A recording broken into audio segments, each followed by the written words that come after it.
Hi Cancer, July 2024, usaping pera, karera, kuha tayo ng ilang mensaheng gabay para sa inyo ngayong buwan, bagong buwan ng Hulyo para sa inyo Cancer. Anong maiwan natin para sa kanila? Message.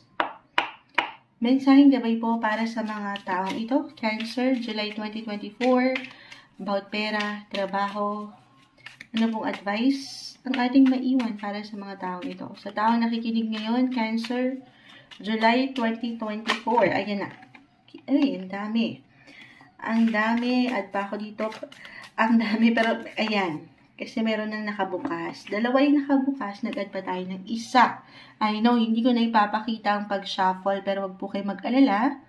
Sinashuffle natin mabuti ang bawat coins. Live na live tayo ngayon sa ating FB. Cancer, the Page of Cups. Ganito kasi ang possession, Moonchild.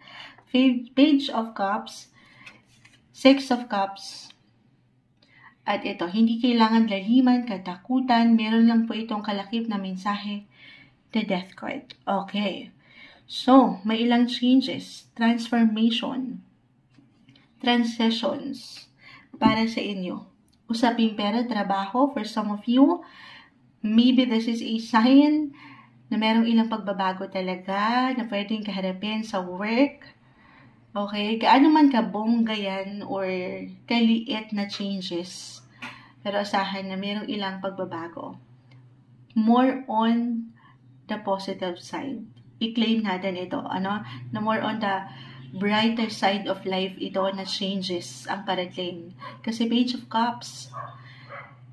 Okay, bilang dito tayo. Oo nga, andito na tayo sa inyong season, sa ating season, Cancer season. Happy birthday mga Cancers. Saan tayo? Charot. Hindi. Pero, yes, about pera to trabaho. Pero, andito rin yung attachment pagdating sa inyong mga emotions, sa inyong feelings. Itong anumang pwedeng pagbabago na ito, if ever man mag-apply, tayo po ay general reading Cancer. Claim natin na mag-iiwan ito sa'yo ng something kasiyahan or yung pleasure o yung kagandahan, yung biyaya, the Page of Cups. Okay, susustain din ito yung inyong mga emotional, bilang kayo mga emotional sign, magiging masaya ng inyong mga puso. Hindi lang ang bulsa, pero ang puso. O dito sa ilang pagbabago na pwedeng maganap sa trabaho, again, gaano man yan kalaking pagbabago or kaliit, patungo ito sa mas ikay-improve niyo pa sa buhay. Okay? Okay. Okay, ano pang ma-add natin dito? Be open, Cancer, sa ilang changes na ito. If ever, okay.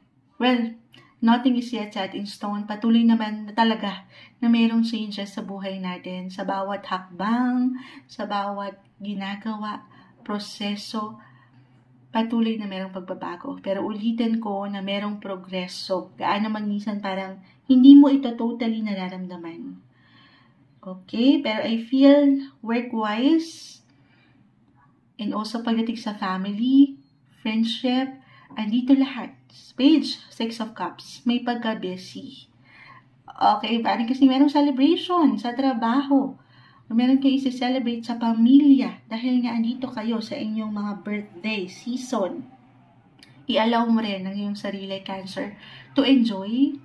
Okay, I know about work tayo, pera, pero deserve, okay, yung enjoyment na makipag-socialize naman, maging bukas sa ilang possibility. Kasi maaaring yan dyan, umangat ito May ilang magandang opportunity or benefit sa part na yan. Why not? I-claim natin. Kumbaga, hindi sa meron tayong hinihintay na regalo or something benepisyo sa ilang taong ito, sa ilang network na meron ka sa paligid. Pero kung magiging open ka, kahit sa simpleng pagpapayo, maaaring dyan kahigit na ma-inspire, ma-motivate, na magpatuloy. Gaya naman parang sinusubo ka ng buhay doon sa ilang changes na ito. Yes, may changes, pero itong changes na ito, lalo pa kung bago, syempre sa una, hindi magiging madali ang mga bagay-bagay. Pero lagi mong tatandaan na yan, ulitin ko, ay para rin sa iyong higit na ikatatatag sa trabaho, work-wise, or pagdating sa inyong mga profesyon, maging ano pa man yan. Okay? Andito yung diskarte, yung mapamaraan, yung ganap. Okay, 6 of Cups. Why I'm getting a message here na merong connection or reconnection dito sa ilang nakakatrabaho nyo or nakatrabaho nyo from the past. Maaaring merong something ganap dyan na kung saan mabubuhay ulit yung connection kahit over the net lang ito. Merong kamustahan na magaganap or maybe isang indikasyon na why not? Sabi ko nga, kung magiging bukas ka sa ilang posibilidad, maaaring ito yung mga tao na alam mong totoo sa'yo at makatutulong sa'yo. Kahit sa simpleng pagpapayo, maaaring sila yung magdala sa'yo sa ilang pagbabago para sa iyong buhay. Kung saan dadalhin ka nito sa mas ikay-improve patungo sa iyong highest potential. Okay? Ano pa bang maidadagdag natin dito? But take it easy, lalo if ever mag-apply itong changes, transitions. Kahit sa simpleng ano lang to guys, schedule sa work.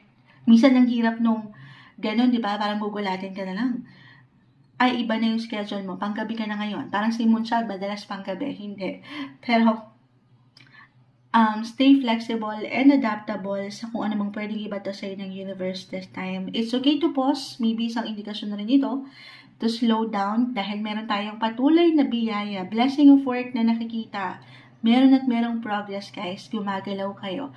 Diyan naman mabagal ang process or itong progression na gusto nyong makita.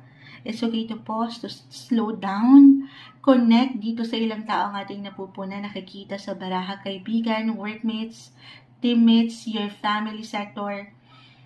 Isang indication na magsaya rin. I-enjoy nyo rin bilang deserve. Andito tayo sa inyong mga season, birthday season again. Okay?